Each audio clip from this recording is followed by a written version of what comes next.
Hello everyone.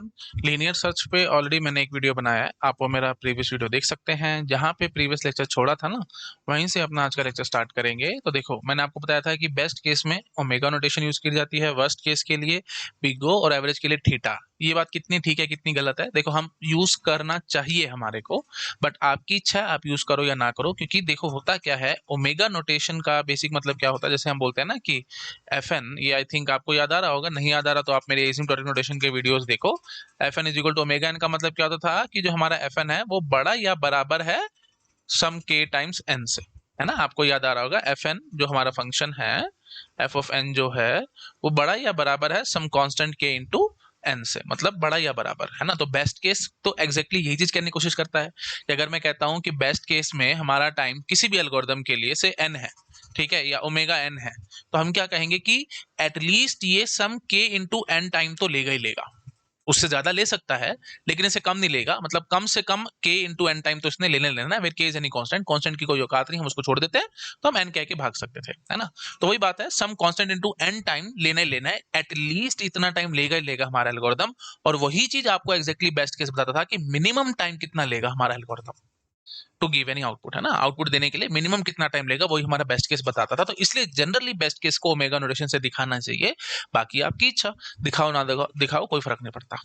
I hope आप समझ पा रहे होगे। ऐसे ही वर्स्ट केस के लिए बिगो नोटेशन का यूज किया जाता है। क्यों? क्योंकि बिगो क्या कहता है, आपको याद आ रहा होगा, हम बोलते थे F N is equal to big O N का मतलब क्या होगा कि F N is less than और equal to K into N, मतलब ये ज्यादा से ज्यादा एन टाइम लेगा, मतलब some constant K into N time लेगा, इससे ऊपर टाइम नहीं लेने वाला। ये अपर बाउंड है उसकी, इससे ज्यादा वो नहीं लेने वाला। यही एग्जैक्टली वर्स्ट केस भी आपको बताता था। वर्स्ट केस क्या बताता था कि एल्गोरिदम ज्यादा से ज्यादा कितना टाइम लेने वाला है, ठीक है। और एवरेज, आई थिंक ये भी आप समझ पा रहे हो, एवरेज को थीटा से क्यों दिखाना है, क्योंकि ये बीच की वैल्यू बता देगा आपको, है ना। तो थीटा हमारे को ये बताता था ना, थीटा हमारे को क्या बताता था। से अगर मैं बोलता हूं एफ एन हमारा, F N is theta of N, what does this mean? This mean sum के वन इंटू एन से हमारा एफ एन बड़ा या बराबर है, और के टू इंटू एन से हमारा छोटा या बराबर है एफ एन, ठीक है ना। तो where K one and K two are some constants, तो तब हम कह पाते थे कि F N is theta of N, ठीक है। आई होप आपको याद आ रहा होगा। तो ये एग्जैक्टली एवरेज बताने की कोशिश करी जा रही है कि एवरेज मतलब बीच की वैल्यू, है ना, बीच में लेकर के आ रहे हैं। जैसे अब यहां से देखोगे आप तो ये क्या नोटेशन हो गई, बड़े या बराबर वाली, मतलब ओमेगा नोटेशन हो गई, है ना। और यहां से देखोगे तो क्या हो गई, बिगो नोटेशन हो गई।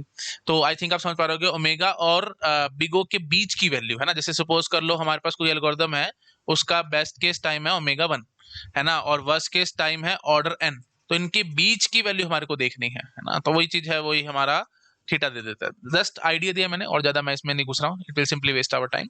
तो आपको थोड़ा सा आइडिया लग गया होगा कि जनरली हम इस तरीके से रिप्रेजेंट कराते हैं, बाकी आपकी इच्छा जैसे मर्जी कराओ। अगर आपको देना है से best case of algorithm omega one आया है, तो आप इसको ऑर्डर वन कह दोगे तो कोई गलत थोड़ी हो जाएगा, ऑफ कोर्स, ठीक है। तो मतलब आप ये कहना चाहते हो कि एफ एन जो है ओमेगा वन आने का मतलब क्या होगा, F N is some constant, है ना, सम कांस्टेंट इनटू, अगर वन को लिख लेंगे तो चलो ऐसे में लिख देता हूं के इंटू वन, है ना। F N is greater than equal to K into one.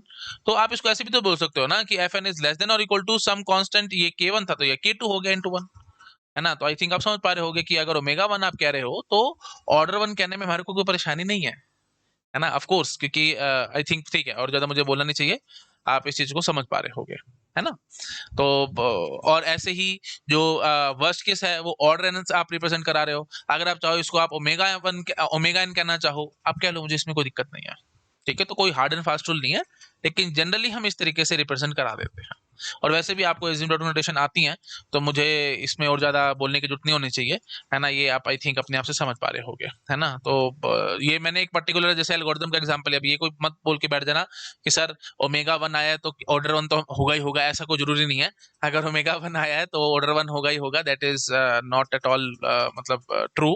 जैसे फॉर एग्जांपल हमारा एफ एन हो सकता है ना, जैसे वही बात है, मैं एक्चुअली इतना इसमें परेशान नहीं करना चाह रहा आपको, है ना। अगर एफ एन है हमारे पास से थ्री एन है, हमने ऐसी कोई फंक्शन ले लिया, तो अगर आप इसको कहोगे F N is equal to omega one, कोई टेंशन वाली बात नहीं है, ठीक है। तो बट यहाँ पे ऑर्डर वन तो नहीं कह सकते ना, आप यहाँ पे बोल दो F N is order one, इसी तो नहीं कह सकते, ठीक है ना, क्योंकि थ्री एन आया है।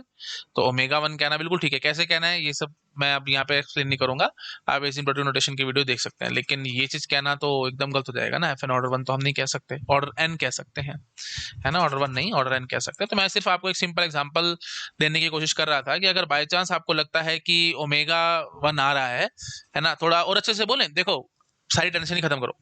सबसे बेस्ट नोटेशन होती है थीटा नोटेशन, जो चाहे बेस्ट केस हो, चाहे वर्स्ट केस हो, चाहे एवरेज केस हो, आप थीटा से रिप्रेजेंट करो, सबसे बढ़िया आंसर आएगा। तो अगर आपको लगता है कि थीटा 1 आया है आपका बेस्ट केस, है ना, तो फिर आप उसको ऑर्डर 1 भी कह के भाग सकते हो और ओमेगा 1 कह के भी भाग सकते हो, इसमें हमारे को कोई दिक्कत नहीं है। ठीक है, तो बेस्ट केस हो, चाहे वर्स्ट केस हो, चाहे एवरेज केस हो, theta notation is the best, क्योंकि ये टाइट बाउंड देता है, सबसे बढ़िया आंसर देता है ना। क्योंकि अब अगर ऑर्डर एन आया है ना, अगर आपको लगता है कि वर्स्ट केस की कॉम्प्लेक्सिटी हमारे पास से ऑर्डर एन नहीं है, तो आप उसको ऑर्डर एन स्क्वायर कह के भी भाग सकते हो, ऑर्डर एन क्यूब कह के भी भाग सकते हो, क्योंकि वो टाइट बाउंड नहीं है। तो बेटर है कि ये सब टेंशन ही खत्म करो, थीटा में दे करके भागो, that is much much much better way. ठीक है, तो अब अगर आपको कहा जाए कि लीनियर सर्च के लिए बताओ best case, worst case, average case, best case, worst case और एवरेज केस, तो बेस्ट केस के लिए आपको बढ़िया तरीके से बोलना चाहिए थीटा 1, वर्स्ट केस के लिए बोलना चाहिए थीटा एन, और एवरेज केस हमने देखा था वो भी थीटा एन आया था। आई थिंक आपको याद आ रहा होगा। ठीक है, अच्छा जी, हाँ एक बात और मेरे को अब याद आ रही है, मैं आपके साथ वो भी करता चलता हूँ। मैंने ये जो एवरेज केस आपको दिखाया था ना, मैंने यहाँ पे हर एक क्लास के लिए एक्चुअली ना हमारे को प्रोबेबिलिटी भी कंसिडर करनी चाहिए कि हर एक क्लास की क्या प्रोबेबिलिटी है, फिर वो बहुत ही अजीब और बहुत ही टफ हो जाता है। खैर उसमें मैं इतना ज्यादा घुसना नहीं चाहता, मैं सिर्फ आपको ये समझाना चाहता हूँ कि प्रोबेबिलिटी भी कंसिडर करनी चाहिए थी, और हमने एजम्पशन मानी थी यहाँ पे कि इक्वली लाइकली है। Assumption was every class is equally likely, assumption is equally likely। ठीक है, मतलब सबकी प्रोबेबिलिटी बराबर है, तो इसलिए हम इस तरीके से कह के भाग सके थे। आई होप आप समझ पा रहे होंगे। ठीक है, तो चलो खैर ठीक है, इतना ज्यादा हमारे को नहीं घुसना चाहिए, और अभी और बातें मैं करूंगा जैसे जैसे हम डाइव इन डीप करेंगे और नई नई बातें निकलेंगी तो वहां करूंगा, एकदम सारा कुछ अभी बताऊंगा तो आई थिंक आप परेशान हो सकते हो। ठीक है, तो that is more than sufficient. ठीक है जी, चलो अच्छा, अब ये चीज हो चुकी है, तो अब मैं आपको रिकर्सिव एल्गोरिथम दिखाता हूँ लीनियर सर्च के लिए on sorted array. Sorted array पे अगर आप लीनियर सर्च चलाते हैं तो उसका रिकर्सिव एल्गोरिथम कैसा होगा वो मैंने यहाँ पे आपके सामने लिखा हुआ है। That is very very easy. Linear search हम देखो हमने क्या किया है, एक एरे ए ले लिया है जिसका बेस एड्रेस हम पास करेंगे, N is the size of the array. ठीक है, आई इज द से हम 0 सप्लाई करेंगे इसको स्टार्टिंग में, क्योंकि मतलब स्टार्टिंग इंडेक्स है ना कि कहाँ से ये स्टार्ट हो रहा है आई, और एक्स क्या हो जाएगा जो की वैल्यू है। ठीक है, X is the key value जिसको हमारे को सर्च करना है।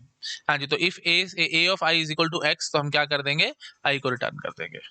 ठीक है, तो मतलब अगर ए ऑफ आई हमारे को एक्स मिलता है, मतलब वही हमारे को की मिल चुकी है, तो हम वही उसका इंडेक्स रिटर्न कर देंगे, मतलब पोजीशन रिटर्न कर देंगे। या फिर अगर आई इज इक्वल टू एन है, मतलब लिस्ट हमारी एग्जॉस्ट हो चुकी है, या फिर एक्स इज लेस देन ए आई है, तो हम रिटर्न कर देंगे -1, मतलब हमारे को एलिमेंट नहीं मिला। ठीक है, आई होप आप समझ पा रहे होगे, ये बिल्कुल वही चीज है जो मैंने आपको दिखाई थी, इटरेटिव को बस मैंने रिकर्सिव में कन्वर्ट कर दिया है ना, आपको याद आ रहा है ना, यही चीज हमने लिखी थी पहले, है ना, यही चीज थी एकदम। जैसे लिस्ट एग्जॉस्ट हो गई या फिर एलिमेंट लेस देन आएगा तो हम नॉट फाउंड बोल देते थे, तो वो चीजें हमने यहाँ पे रिटर्न करवा दिया -1। रिकर्शन वगैरह क्या होती है, डिटेल चाहिए तो आप मेरे प्रीवियस लेक्चर्स देख सकते हैं, सी लैंग्वेज के भी देख सकते हैं, वहाँ पे मैंने रिकर्शन एक्सप्लेन किया हुआ है। ठीक है जी, अच्छा जी, रिटर्न -1 हो जाएगा, नहीं तो L search A N I plus 1 और एक्स, हमने ये लिख दिया, मतलब वही A array, N is the number of elements, I plus 1 और एक्स, वही एक्स हमारी की है, आई प्लस 1 का आई में अब क्या चला जाएगा आई प्लस 1, मतलब हम नेक्स्ट नेक्स्ट इंडेक्स को आगे चेक करते जाएंगे, मतलब फर्स्ट इंडेक्स से शुरू करके नेक्स्ट नेक्स्ट नेक्स्ट नेक्स्ट एक एक करके सभी चेक करते चले जा रहे हैं, बस बिल्कुल वही एल्गोरिथम में, कुछ नहीं है। हाँ जी, तो इसकी अगर हमारे को टाइम कॉम्प्लेक्सिटी, स्पेस कॉम्प्लेक्सिटी देखनी है वो भी हम देख सकते हैं, इसमें कोई खास टेक्निकलिटी है नहीं, है ना। तो हम ले लेते हैं कि let T of N is the time needed to for the linear search, क्योंकि देखो आपको पता है रिकर्सिव एल्गोरिथम है तो हमारे को रिकर्सिव इक्वेशन लिखनी पड़ेगी, तब पता लगेगा हमारे को, है ना, मतलब रिकरेंस रिलेशन लिखना पड़ेगा, तब पता लगेगा किसी टाइम कॉम्प्लेक्सिटी का। तो टी ऑफ एन इज, हम क्या कहेंगे कि ये देखो यही एल से दोबारा से हुआ है ना, ये ए एन और ये आई प्लस 1, मतलब एलिमेंट कम हो गए, है ना, अगर अगर हम पहले आई से शुरू करा था, हमने आई की वैल्यू 0 सप्लाई कर दी होगी पहले। ठीक है, जो एरे ए है, ये सिर्फ मैंने अपनी मर्जी से कोड लिखा हुआ है, प्लीज इसमें ज्यादा डीप में घुसने की जरूरत नहीं है, कोड वगैरह सब आप लिखना जानते हो, वो सब में मतलब मैं इतना टाइम वेस्ट नहीं करना चाहता। ठीक है, A is the base address of the array, N is the number of elements, total number of elements उसमें कितने हैं, and I is simply your index, मतलब हम कहाँ से शुरू कर रहे हैं, दैट मीन 0 इंडेक्स से हम शुरू कर रहे हैं। ठीक है जी, ओके, तो T of N will be equal to what, T of N -1 plus some constant time C, ये आप लिख पा रहे हो कि नहीं बताओ फटाफट, है ना, और टी ऑफ हाँ तो और जब हमारा एक ही एलिमेंट बच जाएगा, है ना, तो फिर हम रिटर्न कर देंगे -1, है ना। तो T of 1 will be equal to 1, मतलब कांस्टेंट टाइम लगेगा, मतलब सी लिख देते, थोड़ा बेटर लगेगा, सी लिख देते, सी, है ना। T of 1 is termination condition. तो ये हमारी रिकरेंस रिलेशन आई है। तो इसको ये सब लिखने में दिक्कत आ रही है तो आपको मेरे प्रीवियस लेक्चर्स देखने चाहिए, रिकर्सिव एल्गोरिथम की टाइम कॉम्प्लेक्सिटी कैसे निकालते थे हम हैंड्स ऑन, उस सब में मैंने आपको ये सब एक्सप्लेन किया हुआ है। तो बात बड़ी सिंपल है भाई। देखो, आपने T of N is the time for N elements, है ना, लीनियर सर्च एन एलिमेंट्स पे लगानी है। तो अब अगर आपने कुछ कांस्टेंट टाइम खर्च कर लिया, ये सब कांस्टेंट टाइम ही तो है ना, है ना। ये अगर ये एक कंपैरिजन करवा के रिटर्न करवाना या फिर ये कंपैरिजन करवाना एंड कोई लूप या वो सब तो टेंशन है नहीं, तो इसमें सिर्फ कांस्टेंट टाइम खर्च होगा। और उसके बाद फिर हम ये सर्च अप्लाई कर रहे हैं दोबारा से वही, है ना। तो मतलब कितने एलिमेंट्स पे हो रही है अब?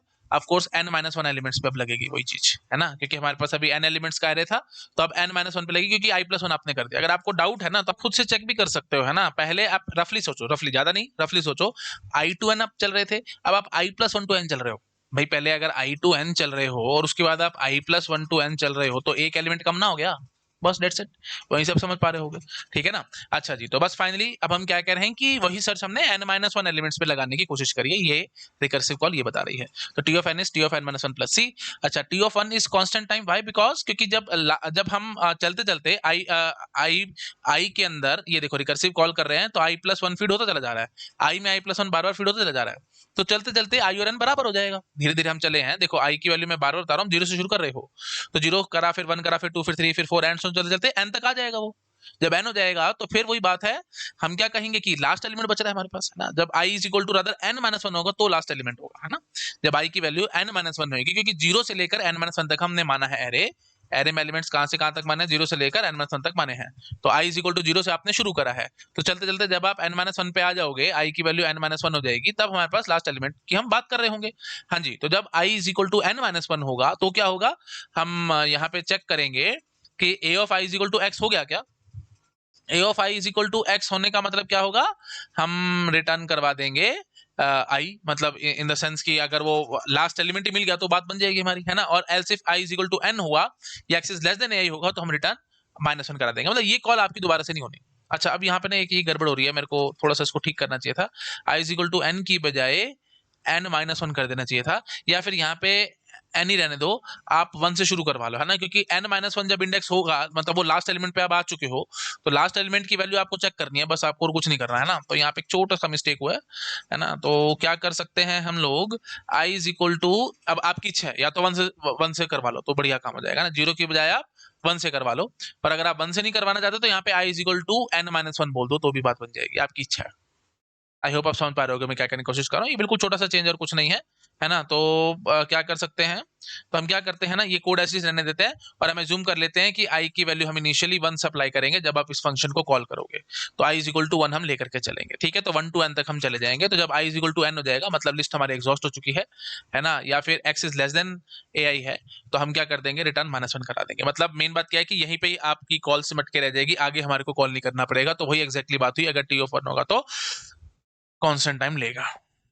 आई होप आप समझ पा रहे होगे। Again and again I am repeating, i is equal to 1 आप से शुरुआत कर लेना, तो 1 to n आप चले जाना, ठीक है।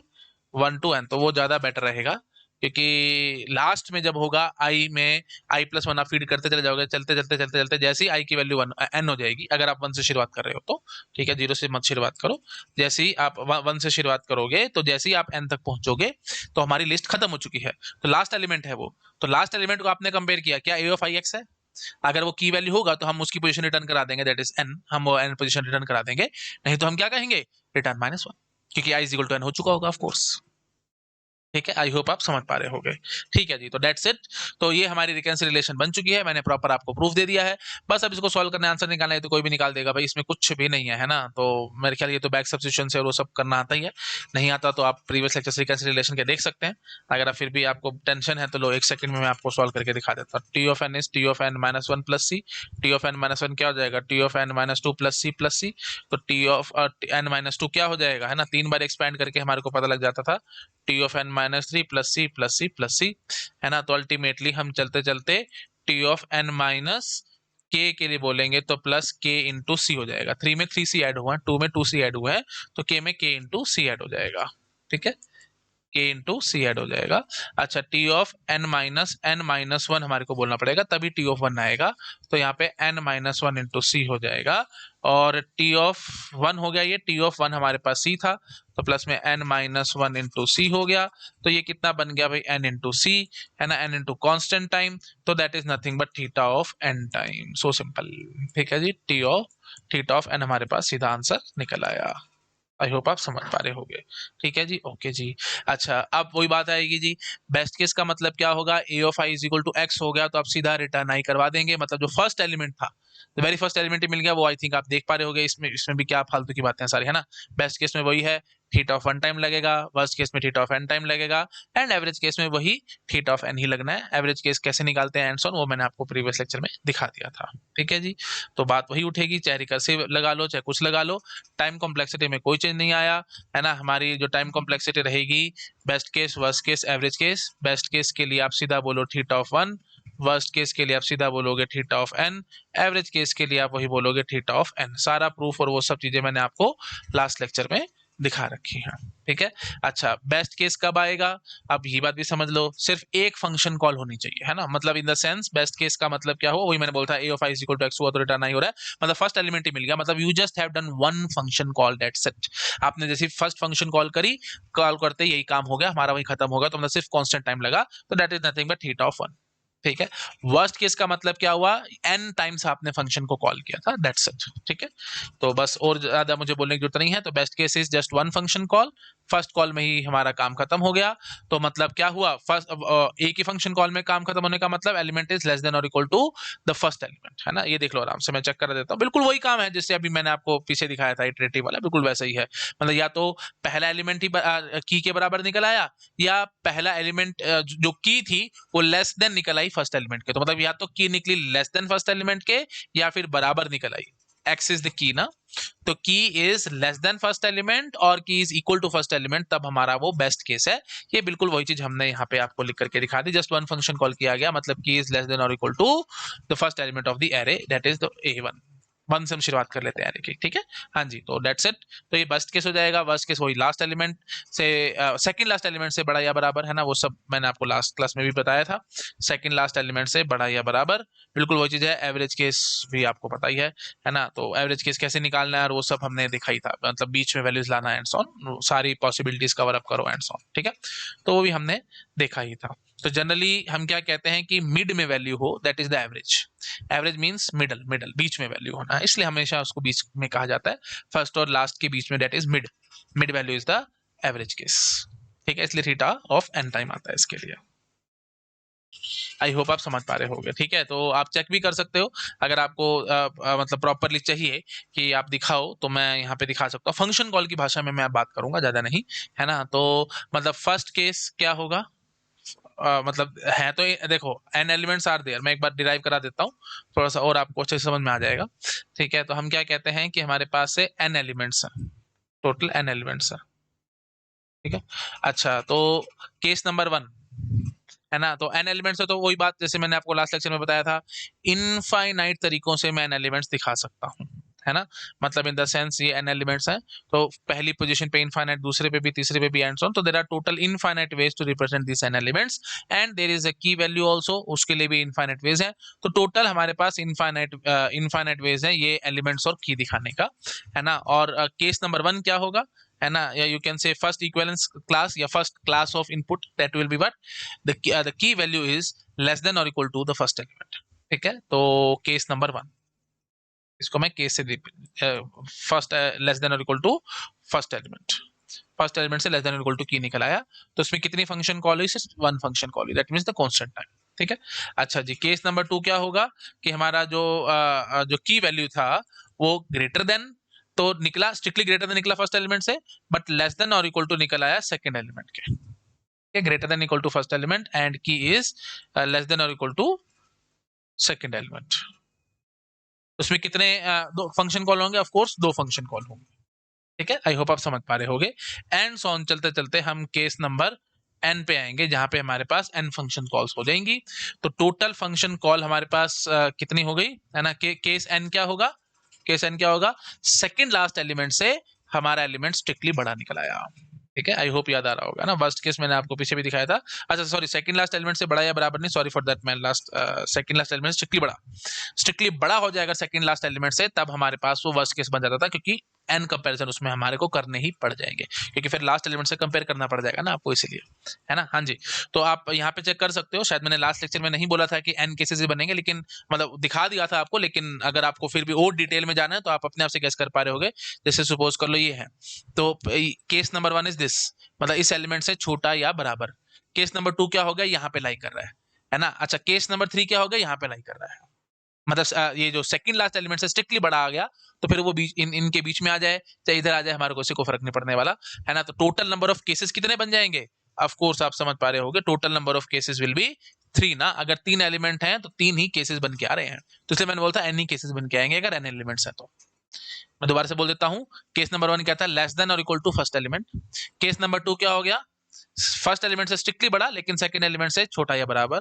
केस नंबर 3 क्या हो जाएगा, ये जो ये एलिमेंट है इससे स्ट्रिक्टली बड़ा, लेकिन इससे इससे क्योंकि लास्ट एलिमेंट है, इससे फिर हमारे को फर्क नहीं पड़ रहा, तो और आगे केसेस नहीं बनने वाले। ठीक है जी, तो अल्टीमेटली अगर ये छोटे से केस मैंने दिखा दिया आपको कि 3 एलिमेंट्स हैं, अगर n की वैल्यू आप 3 लेकर के चलते हो तो 3 ही केसेस बन रहे हैं बेटा।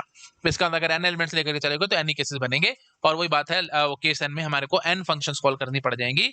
1 से लेकर n तक का सब हमारे को पता है कितना होता है, n into N plus 1/2। Total number of cases कितने हैं, n है, तो अल्टीमेटली हम इसको डिवाइड कर देंगे, n इंटू एन प्लस 1/2 और n, ये n कैंसल, तो ये हो गया जी n प्लस 1/2। इतने कंपैरिजन हमारे को अप्रोक्सीमेटली करने पड़ जाएंगे, मतलब वही बात होगी बीच की वैल्यू, बीच की। ठीक है जी, आई होप आपको क्लैरिटी आ रही होगी काम में। ठीक है, और यहाँ पे मैंने प्रोबेबिलिटी और वो सब चीजें कंसिडर नहीं करी हैं, मैंने सिर्फ यही मान करके चला कि हर एक केस की इक्वल प्रोबेबिलिटी है, केस नंबर 1 की भी, केस नंबर 2 की भी, and so up to case number n, सबकी इक्वल इक्वल प्रोबेबिलिटीज हैं। ठीक है, इक्वली लाइकली हैं सभी के सभी, तभी हम ये काम कर पा रहे हैं। आई होप आपको समझ में आ रहा होगा मैं क्या कहने की कोशिश कर रहा हूँ। ठीक है जी, चलिए, तो ठीक है जी, तो ऐसा करते हैं, यहाँ पे मैंने आपको रिकर्सिव एल्गोरिथम दिखा दिया। अच्छा, स्पेस कॉम्प्लेक्सिटी रहेगी, स्पेस कॉम्प्लेक्सिटी भी मैं आपको दिखा देता हूँ। तो टाइम कॉम्प्लेक्सिटी हो चुकी है, स्पेस कॉम्प्लेक्सिटी के लिए हमारे को पता है क्या होता है, इनपुट प्लस एक्स्ट्रा, है ना। टोटल स्पेस मतलब space complexity means total space, extra space बोलेगा ये इसको ऑक्सिलरी स्पेस बोला जाएगा, तो आप ऑक्सिलरी स्पेस बता करके आना, या ऑक्सिलरी मतलब एक्स्ट्रा, है ना, ऑक्सिलरी स्पेस। ऑक्सिलरी स्पेस पूछेगा या एक्स्ट्रा स्पेस पूछेगा तो एक्स्ट्रा बता करके आना, नहीं तो स्पेस कॉम्प्लेक्सिटी में दोनों चीजें आएंगी। Input is array of N elements और साथ में एक की है, तो ऑर्डर ऑफ एन तो इनपुट के लिए हो गया। और एक्स्ट्रा स्पेस कितना लग रहा है, अब क्योंकि रिकर्सिव कॉल है, बार बार ये ध्यान रख लो बेटा, बेस्ट केस की बात करोगे तो ऑर्डर 1, ठीक है, और तो order N plus order 1 that is nothing but order N only, है ना। और अल्टीमेटली अगर आप वर्स्ट केस की बात करोगे तो ऑर्डर एन यहाँ पे था और यहाँ पे भी ऑर्डर एन हो जाएगा, तो वही बात है, ऑर्डर एन ही आएगा।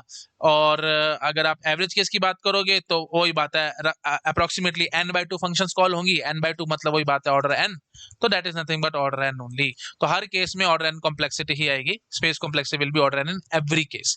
Same was the case with iterative algorithm. Iterative algorithm में मजा ये था कि एक्स्ट्रा स्पेस हमारे को हमेशा ऑर्डर 1 चाहिए होता था, चाहे बेस्ट केस, चाहे फर्स्ट केस, चाहे एवरेज केस, क्योंकि इटरेटिव एल्गोरिथम था, कोई रिकर्शन का टेंशन नहीं, तो कोई स्टैक में एक्टिवेशन रिकॉर्ड्स वगैरह वो सब नहीं जाएंगे एंड सो ऑन। तो कैसे निकालते रिकर्सिव प्रोग्राम की space complexity and so on, वो सब आप मेरे प्रीवियस लेक्चर्स देख सकते हैं, मैंने वहां सारा एक्सप्लेन किया, मैं बार बार नहीं बोलूंगा। हम स्टैक की डेप्थ देख लेते थे।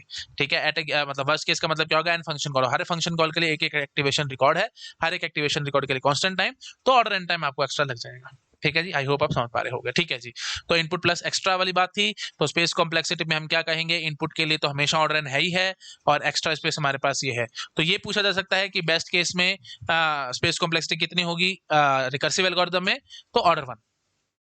वर्स्ट केस में कितनी होगी, ऑर्डर एन। एवरेज केस में कितनी होगी, ऑर्डर एन, क्योंकि n/2 अप्रोक्सीमेटली फंक्शन कॉल हमारे को करने पड़ जाएंगे। और इटरेटिव एल्गोरिथम में हर बारी एक्स्ट्रा स्पेस ऑर्डर 1 ही आया था। ठीक है जी, आई होप समझ पा रहे होगे। ठीक है जी, तो सब चीज मैंने आपको बता दी है। तो ये हो गया हमारा recursive algorithm for linear search, है ना। अच्छा, अब बचता है हमारे पास क्या, हम्म अनसॉर्टेड। अनसॉर्टेड अगर एरे होगा तो लीनियर सर्च हमारी कैसे चलेगी, ठीक है, उसको मैं नेक्स्ट लेक्चर में दिखाता हूँ। अच्छा, यहाँ पे आप आराम से देखो, किसी को कोई डाउट आ रहा है, कोई परेशानी है तो आप मेरे से पूछ सकते हो, है ना। तो ये चीज आई थिंक आप समझ गए हो ना, जब मैंने आपको बताया था कि बेस्ट केस में सिर्फ एक फंक्शन कॉल होनी है, तो एक फंक्शन कॉल होनी है तो आप समझ पा रहे होगे या तो इसके बराबर या छोटा एंड सॉन। तो एक फंक्शन कॉल में आप यही काम कर रहे हो, तो उसके हिसाब से हमने आंसर निकाला था। तो बेसिकली रिकर्सिव एल्गोरिथम की टाइम कॉम्प्लेक्सिटी निकालने का बढ़िया तरीका होता यही था कि एक फंक्शन कॉल गिनो और एक फंक्शन कॉल में देखो कितना टाइम हमारा खर्च हो रहा है। तो एक फंक्शन कॉल में हमारा कांस्टेंट टाइम खर्च हो रहा है, +1 -1 कोई औकात नहीं होते, हम उनको छोड़ के भाग जाते हैं, क्योंकि हमारे यहाँ पे बेसिक ऑपरेशन फंक्शन कॉल से ही हम लोग चीजों को देखते हैं। ठीक है, इटरेटिव एल्गोरिथम में आप कंपैरिजन और ग्रोथ सबसे चेक कर सकते हो, no doubt, but recursive algorithm में हम लोग फंक्शन कॉल की हेल्प से हमेशा देखा करते हैं। तो फंक्शन कॉल हमने देखा कि एक ही function call that is the best case. Minimum काम क्या हुआ, एल्गोरिथम ने क्या मिनिमम काम किया है, एक फंक्शन कॉल करी गई। तो वही बात है, बेसिक ऑपरेशन हमारा यहाँ पे फंक्शन कॉल था, तो उसी के हिसाब से हमारे को देखना था। तो उसी के हिसाब से फिर हमने आपको बताया कि अगर एलिमेंट पहले एलिमेंट के बराबर हो गया या लेस देन भी हो गया, तो भी हम बोल देंगे कि एक ही फंक्शन कॉल हुई है हमारी, that is the best case, और उसके हिसाब से हमारा आंसर है। तो बेसिक ऑपरेशन फंक्शन कॉल होती है, बस मैं बार बार आपको समझा रहा हूँ, रिकर्सिव एल्गोरिथम में ये आपको ध्यान रखना है। ठीक है जी, चलो, तो ऐसा करते हैं, ज्यादा नहीं खींचते, है ना, इतना ही रखते हैं। नेक्स्ट लेक्चर में आकर के मैं आपको लीनियर सर्च दिखाऊंगा अनसॉर्टेड एरे पे। वो बहुत आसान है ना, बहुत इजी है। सॉर्टेड वाली मुश्किल थी, सॉर्टेड वाली अगर आप अच्छे से समझ गए हो, चीजें आपके दिमाग में फिट हो गई हैं, तो अनसॉर्टेड वाला तो एक झटके में आंसर आएगा, कुछ भी नहीं है मेरे ख्याल से, तो आप खुद भी लिख जाओगे। मैं आपको होमवर्क में दे देता हूँ। अनसॉर्टेड एरे के लिए हमको लीनियर सर्च के लिए आपको इटरेटिव एल्गोरिथम भी लिखना है और रिकर्सिव एल्गोरिथम भी लिखना है, और दोनों की टाइम कॉम्प्लेक्सिटी और स्पेस कॉम्प्लेक्सिटी निकालनी है। ये काम मैं आपको होमवर्क में दे रहा हूँ। नेक्स्ट लेक्चर हमारा इसी पे होगा, तो अगर आपने ये सब काम अपने आप से कर लिया, तो जो नेक्स्ट लेक्चर मैं बनाऊंगा वो आप बेशक से उसको स्किप भी कर सकते हो, नहीं तो 2x पे फटाफट से स्पीड से देख करके आप उसको उड़ा भी सकते हो हवा में, क्योंकि यही सब मैंने डिस्कस करना है नेक्स्ट लेक्चर में। That will be very very easy task, believe me. ठीक है जी, चलो इतना रखते हैं, बाकी बातें नेक्स्ट लेक्चर में। Thank you so much, bye bye. अच्छा, एक बात और रह गई है, वो भी मैं आप लोगों के साथ कर लेता हूँ, है ना। देखो, मैंने आपको बताया था कि बेस्ट केस, वर्स्ट केस और एवरेज केस, है ना, ये 3 केसेस है हमारे पास लीनियर सर्च के लिए, और इन तीनों केसेस के लिए ना हम लोग डिफरेंट रिकरेंस रिलेशंस लिख सकते हैं, डिफरेंट रिकरेंस रिलेशंस। हर एक केस की अपनी अपनी रिकरेंस रिलेशन बनेगी। जैसे मैं वर्स्ट केस की बात करूँ, तो वर्स्ट केस की तो मैंने आपको लिख करके दिखा दी थी, T of N is T of N minus one plus में सी। ठीक है। अच्छा, क्योंकि वही कांस्टेंट टाइम लग रहा था और n-1 पे हम उसको कॉल कर रहे थे। अच्छा, और t ऑफ 1 वाज 1, है ना, ये थी फॉर द वर्स्ट केस। क्योंकि हम क्या कर रहे हैं, ये आप समझ पा रहे हो ना, ये जो मैंने अभी आपको लिख करके दिखाई थी, ये, है ना, क्योंकि यही बार बार हम कॉल करते ही चले जा रहे हैं, है ना। तो सेम एल्गोरिथम बार बार कॉल हो रहा है, मतलब n एलिमेंट्स के लिए कॉल हुआ, तो फिर आपने कांस्टेंट टाइम खर्च किया और वही एल्गोरिथम n-1 पे लगा दिया, फिर कांस्टेंट टाइम खर्च किया, फिर वही एल्गोरिथम n-2 पे लगा दिया, फिर कांस्टेंट टाइम खर्च किया, फिर वही एल्गोरिथम n-3 एलिमेंट्स पे लगा दिया, एंड सो ऑन, एक एक करके हम एलिमेंट कम करते चले जा रहे हैं। आई होप आप समझ पा रहे होगे, है ना। बट जो हमारे बेस्ट केस था, क्या उसकी भी रिकरेंस रिलेशन ये है? नहीं नहीं नहीं नहीं, है ना, क्योंकि रिकरेंस हमारे को पता है बेस्ट केस के लिए हमारा टी ऑफ एन तो कांस्टेंट था, है ना, T of N was C only. तो यही हमारी रिकरेंस रिलेशन रहेगी बेस्ट केस के लिए, प्लीज ध्यान रखना, T of N is C. क्योंकि यहां से जब आप सॉल्व करोगे अल्टीमेटली, यहां से तो सॉल्व करने के बाद टी ऑफ एन हमारे पास एन आ रही है ना बेटा, टी ऑफ एन तो एन आ रही है हमारे पास, जब हमने इस रिकंसिलिएशन को सॉल्व किया था तो T of N was coming to be N only, है ना। बट बेस्ट केस के लिए तो ये थी। अच्छा, मैं आपको और तरीका बताऊं कैसे निकालना है, मैं आपको और बड़े तरीके से समझाता हूं, देखो आराम से समझो। देखो, अगर मैं बात करता हूं वर्स्ट केस की, तो मैं आपको ऐसे भी सिंपली बोल सकता था, T of N, N elements अगर, तो एन फंक्शन कॉल हुई है, तो टी ऑफ n-1 क्या होगा, अगर n-1 एलिमेंट्स रहेंगे तो n-1 फंक्शन कॉल होगी। तो आप क्या कह सकते हो, T of N is n-1 + 1। यहां से ये चीज बोल सकते हो ना, n-1 + 1 that is nothing but n, यही तो है। तो n-1 के लिए आपने क्या बोला था, टी ऑफ n-1, तो आप ये बोल देते T of N is T of n-1 + 1, ऐसे बोल दो। ठीक है, ये फंक्शन कॉल के हिसाब से मैंने आपको दिखा दी। तो उतने फंक्शन कॉल होंगे तो उसके हिसाब से आप, वही बात है, अब टाइम की बात करोगे तो आप कांस्टेंट बोल देना और क्या होगा, है ना। तो T of N is N time, तो T of n-1 is n-c time, है ना। तो अल्टीमेटली इसको ऐसे बोल दो आप, टी ऑफ, अगर टाइम के हिसाब से, ये मैंने फंक्शन कॉल के हिसाब से दिखा दिया, नहीं तो आप बोल देते T of N is n into C, तो टी ऑफ n-1 क्या होगा भाई, n-1 इंटू सी। तो अल्टीमेटली क्या हो जाएगा भाई, T of N is n-1 into C plus में 1 इंटू सी। ठीक है, तो अल्टीमेटली ये क्या बन जाएगा, वही बात बन जाएगी सी, है ना। तो n-1 into C, n-1 into C, that is what, थोड़ा अच्छे से लिख देता हूँ, n-1 इंटू सी प्लस में 1 इंटू सी, है ना। हाँ जी, क्योंकि n minus one into C plus में one into C that is nothing but n into C only. ये आप देख पा रहे हो, ये तो अलजेब्रिकली बराबर ही है। तो n माइनस वन इंटू सी को किससे रिप्रेजेंट करा सकते हो, n माइनस वन से। तो t of n minus one is हाँ, तो ये n माइनस वन इंटू सी को आपने किससे रिप्रेजेंट करा दिया, t of n minus one से, है ना। तो t of n is t of n minus one plus में c। आई होप आप समझ पा रहे होगे।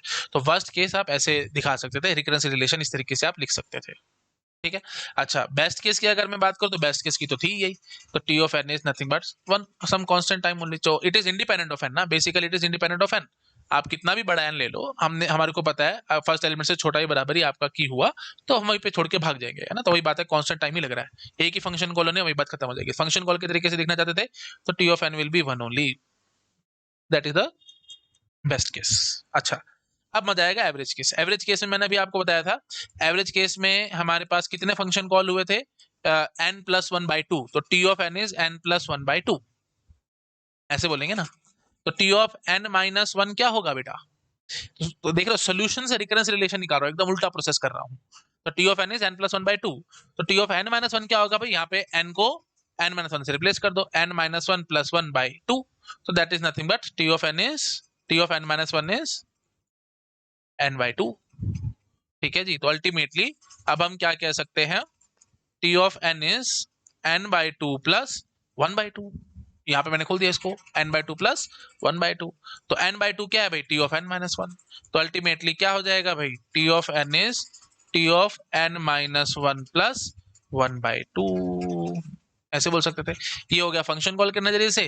कांस्टेंट, इसको आप कांस्टेंट से रिप्लेस कर देना तो टाइम कॉम्प्लेक्सिटी वाली बात हो जाएगी, है ना। और बढ़िया लिखूं, और बढ़िया लिखूं, और मजा आ जाएगा आपको। देखो, अगर मैं आपको बोल देता T of N minus two क्या होगा, यहीं से देखो, आराम से देखना, है ना। तो एक बार ये देखो, टी ऑफ एन ये है, ठीक है। टी ऑफ एन हमारे पास ये है, तो T of N minus two क्या होगा, बस एन को आप एन माइनस टू से रिप्लेस कर दो, N minus two plus one by two. तो it comes out to be n minus one by two. तो T of n minus two will be n minus one by two. तो आप मुझे बताओ T of n क्या हो जाएगा भाई, n minus one by two plus one. आराम से देखो, अल्जेब्रिकली देख लो ना, n minus one by two plus one था तो ये टू बन जाएगा, तो n plus one by two आ जाएगा, ये वही चीज है। T of n is n plus one by two, तो T of n is n minus one by two plus one. ये चीज मैं बोल सकता हूँ, इसमें कोई दिक्कत नहीं है। बट ये चीज हमारे को पता है किसके बराबर है, T of n minus to के बराबर है। तो recurrence relation for average case will be T of n minus two plus one. तो अगर आप वन को कांस्टेंट से रिप्लेस करते हो फॉर टाइम, मतलब आप ये तो फंक्शन कॉल के हिसाब से होगी, तो आप टाइम के हिसाब से देखना चाहते थे तो आप ऐसे बोल सकते थे, T of N is T of N minus two plus C. That's it, this is the average के for average case your recurrence relation, ठीक है। आई होप आप समझ पा रहे होगे, है ना। मतलब मैंने वन को सी से सिंपली रिप्लेस कर दिया फॉर द कांस्टेंट ओनली, ठीक है। तो दैट्स इट, ठीक है जी। सो तो वो क्या कि आप समझ पा रहे हो ना भाई, बस सी से मल्टीप्लाई करवा देना और कुछ नहीं है, इसमें ज्यादा कोई खास टेक्निकलिटी है नहीं, ये सब आप अपने आप ही करना जानते हो। तो T of N is N plus one by two into C बोल देना, सम कांस्टेंट टाइम, है ना। ये फंक्शन कॉल्स होगी plus C, C time extra लग रहा है, ठीक है। खैर उतना मेरे को घुसने की जरूरत नहीं है, बस मैंने आपको दिखा दिया, that is more than sufficient. इतना ज्यादा आना नहीं है पेपर में, इतना ज्यादा रिक्वायर्ड नहीं है, मैंने सिर्फ आपको समझाने के लिए सब लिख करके दिखा दिया और कुछ नहीं, ठीक है। It was just you can से एक थोड़ा सा आइडिया देने के लिए मैंने आपको बताया, बाकी और इतना हमारे को घुसने की जरूरत नहीं है। बेसिक बस वही आएगा जो हम रिकंसिलिएशन लिखते हैं, जनरली वर्स्ट केस के लिखते हैं, और ज्यादातर वर्स्ट केस ही चलता है एल्गोरिथम्स के लिए। एवरेज केस बेस्ट केस की बात करी ही नहीं जाती है। ये तो अभी सिर्फ बेसिक्स बता रहा हूँ आपको, बैकग्राउंड बना रहा हूँ, और आपको पता है मेरे मतलब मैं बैकग्राउंड बहुत अच्छे से बनाता हूँ, जड़ बहुत अच्छे से बनवाता हूँ, ताकि एक बार आपका बेस अच्छा बन जाए तो फिर मैं बिल्डिंग बहुत जल्दी आराम से ऊपर खड़ी कर सकता हूँ। तो इसलिए ये सब चीजें मैं बता रहा हूँ, नहीं तो मेरे को इतना बताने की जरूरत भी नहीं है, ठीक है जी। तो बेसिक आइडिया जो था वो मैंने आपको दे दिया है।